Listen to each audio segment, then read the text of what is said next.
Hello YouTube. I'm sure you can guess that today I'm going to be reviewing Gathering Blue by Lois Lowry.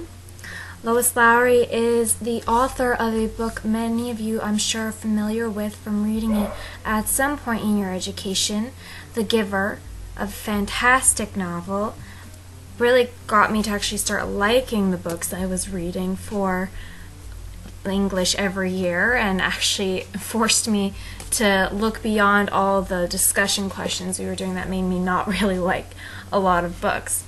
But this novel that I only discovered this year is a sequel or a companion novel to The Giver. It's not a sequel because it's not exactly following the character in The Giver, but it is a same sort of dystopian type of setting. Now, in Gathering Blue, there is a young girl named Kira whose mother has just passed away at the beginning of the novel. And Kira lives in a community where those who are imperfect are cast out. They are sent beyond and most of the time left to die. Kira herself is plagued by a stiff leg that doesn't allow her to do very much, doesn't allow her to contribute to her community through work very much, or any way really. So Kira's mother, who protected her from being sent beyond, now that she has passed away, Kira is worried about her future. Kira thinks that she is going to be cast out when she is summoned by the Council of Elders, but fate would have it, she gets a special task because she is an artist who can weave with her fingers very fine designs. And in this community, every year there is a big festival where the singer of the community recounts all the history of this community and the people of the world. So Kira is charged with the task of redoing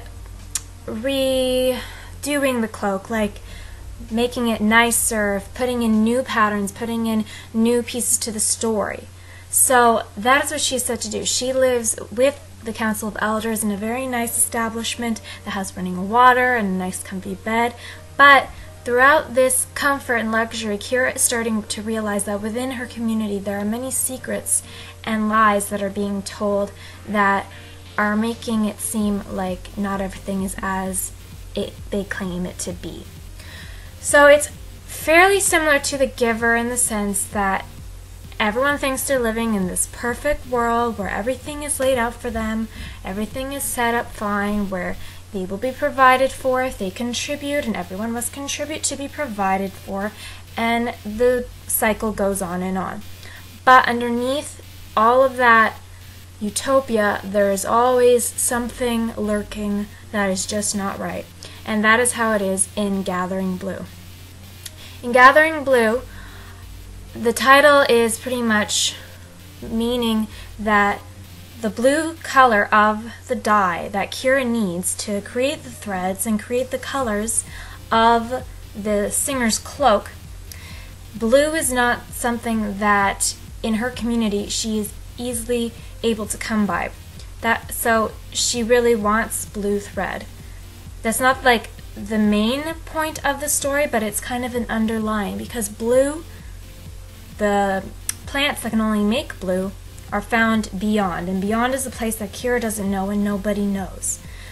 But in the book you find that you do get to go beyond and discover what lies there.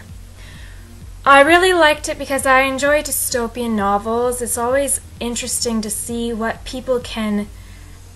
people can make humans appear at their core, and what we are like when we are put in a position of power or when we are put in a position of survival, and how evil we can be whilst thinking that we are doing the right thing. It's very interesting, sort of like, if you like this book, you'll have liked The Giver most likely. You'll have liked Lord of the Flies, all those types of dystopian novels. But this one is really great because it's very subtle. It's not like a big, massive corporation, because the community Kira lives in is very archaic. The most modern type of area in her community is the place where she eventually goes to live, where the elders live. It's this one building remaining from whatever happened to the world. It doesn't really say exactly what happened and why they've reached this point. So everything is very settled. There's not any big hints as to what is going on, but Kira soon discovers them and wants to change things. And when you want to change things that have been the way they are for so long, consequences tend to happen. So if you like dystopians, if you like strong female characters, she's a pretty strong female character. She's flawed like they always are, but this time it's a physical flaw. And most of the time your female heroines are pretty beautiful, but Kira can't work. She also can't marry because no one in her community is going to want to marry a girl with a stiff leg, apparently. I don't know why, but she can still have babies, guys. It's just a stiff leg. I don't understand. But anyways, if you like dystopians, read this novel. If you like well-written work, Lois Lowry is definitely the way to go. I will be reviewing the other two companion novels in this series, which are Messenger, which directly follows Gathering Blue's events, and after that, Sun, which directly, interestingly enough, it stars in the community in The Giver, and we meet everyone who we meet in Gathering Blue and Messenger, and it just concludes the whole series, and it's really wonderful, and I can't wait to get to that review. So, happy reading, and I'll see you next time.